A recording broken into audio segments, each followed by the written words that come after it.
YouTube, what is up? Black Friday is coming. We all know it's around the corner. It's next week. And that being said, we're going to talk about a set that I think that you can make a lot of money in. Is it the most exciting set that I can get views on YouTube? No, it's not. That's it, I'm out of here. It is the new set that just came out, actually, Paradox Rift. And usually, I would say when a set just comes out, I say avoid it. If you look through my channel, every single set that comes out that I do a video on, when it's fresh, I say just wait, especially for the singles. No.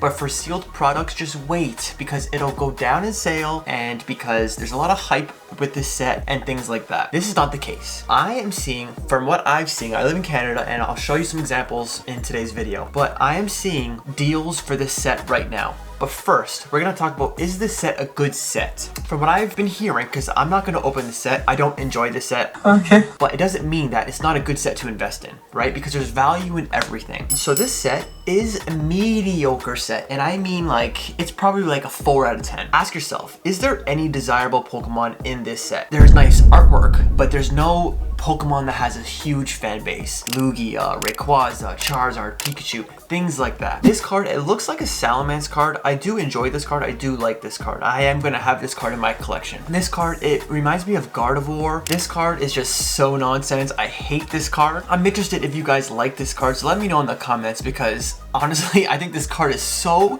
stupid, and I don't know how Pokemon decided to say, you know what, this card, really nice artwork, and I think it's really going to drive this set up in the future, and I think this set is going to be very desirable in the future. I think the complete opposite, it's so ugly. This Iron Hands, you can barely even see the Pokemon, at least on screen. I haven't seen these cards in person, but I just think the Pokemon is lost in the artwork. It's not a very nice card to look at, in my opinion. This card right here, I think, is the best card in the set. I wish this was a SAR. I'm pretty sure this is a legendary Pokemon, correct me if I'm wrong, so I don't know why they didn't put it as a SAR instead of this nonsense card. But I'm interested on your comments on this card and this card, so let me know, because I'm very curious. I think this card is really, really nice and probably the best card in the set. This Altaria is a nice card. I'm just looking at this now and I really do enjoy this card. So like, the cards that I would want to pick up is this card, and this card, but that's like in a year's time when the singles have just fallen dramatically. The rest of the set, this card is okay.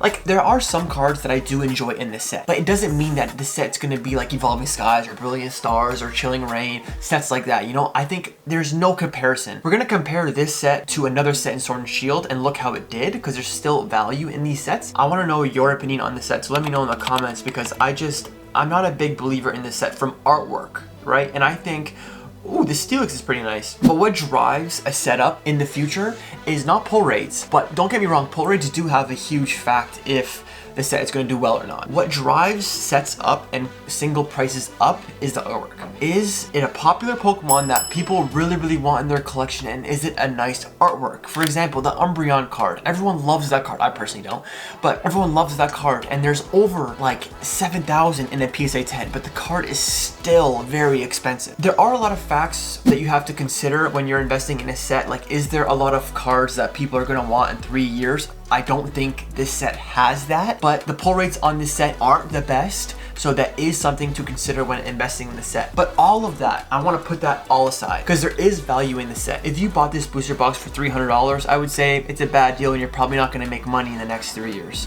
But if you bought this set for $50, you are going to make money in the next year, for example, right? So everything has some sort of value. That's what I'm trying to preach on my channel, that just because a set is garbage, like this one, in my opinion, there's still some sort of value. And to what I was saying earlier in the video is Black Friday deals. This is my local card store called Kenton Games. I'm not sponsored by them by any means. I only have 1,000 subscribers, but I just want to show this to put some context behind what I'm saying, because right now I can find a 3-pack blister for $11 Canadian. I can find Scarlet and Violet base set for $3. That's like half MSRP. I'm finding Silver Tempest for $35. So because Black Friday is coming, there's going to be a lot of deals. This is a brand new set and people are already passing up on it already, just from what I've seen, right? There's not a lot of excitement in this set. I don't see people me example, I'm not gonna go out and go buy this set because I just have to have this set in my collection. A year or two down the road when this set is just super cheap, that's what I'm gonna buy. But for right now, Black Friday is going to give you the opportunity to buy this set at a very, very cheap price.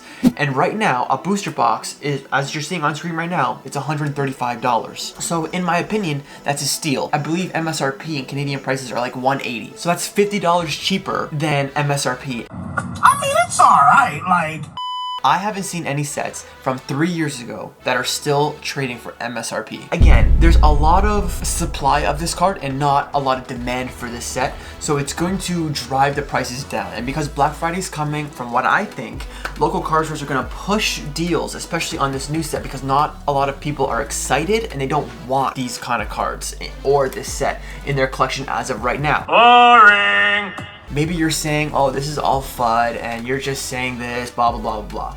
All right, let's look at Rebel Clash. I think we all can agree that Rebel Clash is not a good set. Ain't nobody got time for that. I don't like Rebel Clash. There's not a lot of cards. There's no cards that people are gonna want next year. There's no cards to chase. At least that's just my opinion. I'm sure there are some collectors who do like this set, but this is the only card that I like from this set. Now, this is over $300 Canadian prices. MSRP, I believe at the time was like $160. It's trading double that. So just because a set is trash, it doesn't mean that you don't buy it. It means that you buy it, you set it aside, you put it in your closet and let time do its thing.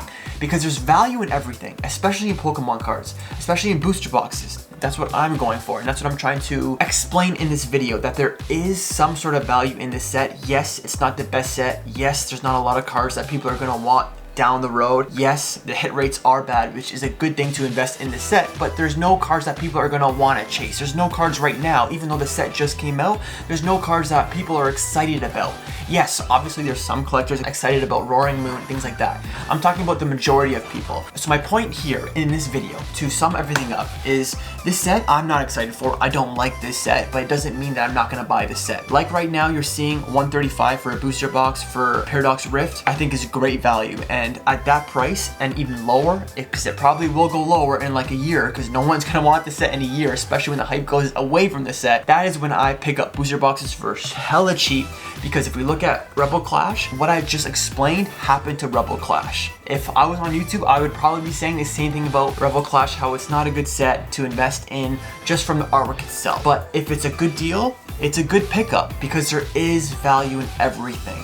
So let me know on your opinion on this video. Let me know if you agree with me or not, because I'm very curious. If you don't agree with me and if you think I'm a complete idiot, let me know in the comments as well, because I would love to have a good laugh on what you guys have to say about me. The main thing that I want to know about this video, is this a good card or not? Because I think this is the most stupidest card in Pokemon, I swear. Like, if someone likes this card, I don't know how they like this card.